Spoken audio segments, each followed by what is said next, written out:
ES Audio. From the Evening Standard in London, I'm Rochelle Travers, and this is The Leader. Travel to France is back. The country will lift its ban on UK holidaymakers from tomorrow, France's tourism minister has announced. It means an end to controversial restrictions brought in last month for British travellers to try and curb the rapid spread of Omicron. These included having a compelling reason to enter the country and a requirement to isolate on arrival. Sounds like good news, right?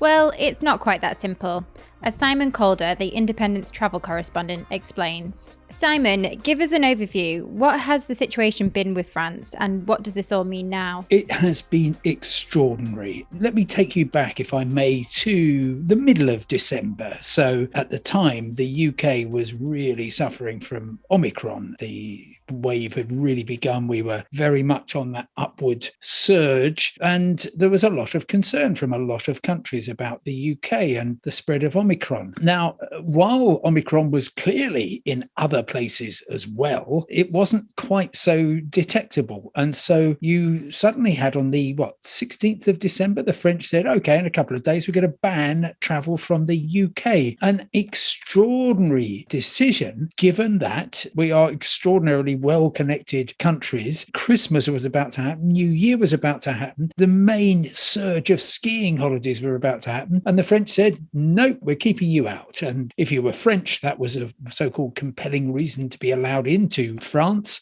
And early in January, they slightly eased it to allow for absolutely essential business trips, but it was completely devastating. And very soon it became clear that it was also totally pointless because, well, you had this silly situation of France rapidly gaining twice as many cases of COVID per day as the UK, which was surprising that they kept in place for so long. Why do you think it's opened up now? Well, things are going to start moving pretty quickly, but not quickly enough for a lot of people. I mean, I've been speaking during the week to people who've got ski trips booked on Saturday. And indeed, there was one operator who was selling trips, basically saying, we think France is going to open up in time for the weekend. You can have effectively the slopes of the Great French Alps to yourself this weekend if you stump up £800. And if it doesn't happen by Wednesday, we'll give you your money back. I imagine they are now scrambling to put those holidays back on. There's also a lot of people who will be very, very keen to get to see loved ones, perhaps get to see their property in France if they've got a second home there, and people like me who are just desperate to get back to our nearest neighbours. But the amount of damage, Rochelle, cannot be overstated. It has greatly harmed relations between the UK and France, just in the same way that the UK's absolutely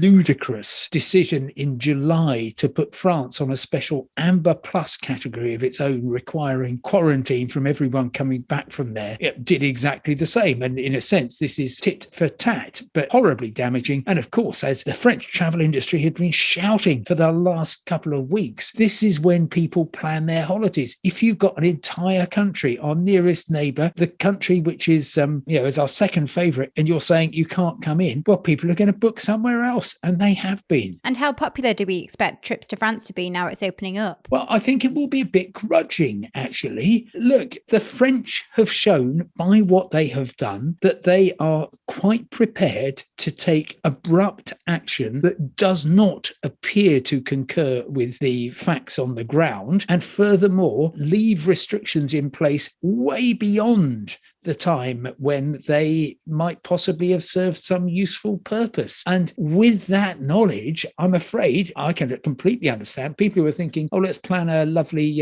Valentine's weekend in Paris, or indeed an Easter holiday on the Côte d'Azur. Wouldn't that be lovely? Well, yes, but what if the French suddenly go off on one again and ban British visitors? So it is hugely destabilising. There's also logistical problems. And it's one of those things where very annoyingly, and the British government is equally guilty of this, we still don't know what exactly the rules are. I've got my passport ready. I'm just about to get a test to go to France, but I've got exactly no idea when I'll be able to get in. So I'm in this ludicrous position of quite possibly going to Dover and just sort of looking forlornly from the white cliffs of France, looking at my watch and wondering when I'm going to be let in. Now, Londoners love a quick break to France. Do you think the streets of the capital will be deserted in the coming weeks? Or do you think we'll all still be cautious about going there? I think now would be an absolutely perfect time to be in France. Of course, the UK makes up a very substantial proportion of normal visitors to France, especially winter breaks to Paris. And of course, we're not there because the French said until today that nous sommes fermés, we're closed. And so I think now would be lovely, but you have got to jump through a lot of hoops. And therefore, it's not going to be for everybody to be able to organise things. While you can get in if you're double jabbed, it's complicated for children. Also, in terms of getting into venues, the system changes on Saturday and gets very complicated in terms of the proof you will need. But if you are desperate to go there, it's a wonderful time to be there. But please have a look at my Q&A about all the hoops you need to go through before you actually commit to buying anything. If people are looking to take advantage and head to France, where are your recommendations? Well, I would very simply head for Paris. It's a beautiful city. Since the horrible COVID business started, an awful lot has changed. You've got the Bourse, the old stock exchange at the heart of the city, has now become a wonderful art gallery for a billionaire's private collection. I can't wait to get back there, but I'm going to have to wait because I don't know what time they'll let me back in. And overall, can we take it as a good day for travellers and for the travel industry?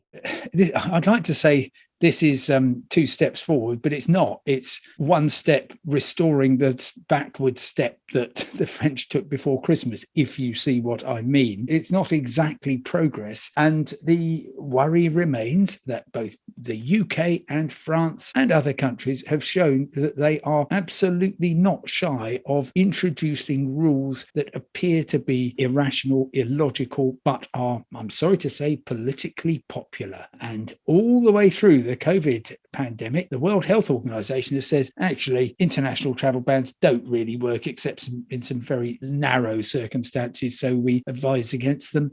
But politicians have found that they prove incredibly popular, and nothing like at a time of crisis instilling fear of others from outside your borders. You can find out more about travel to France on Simon Calder's independent travel podcast. And that's it from The Leader. This podcast is back tomorrow at 4 p.m.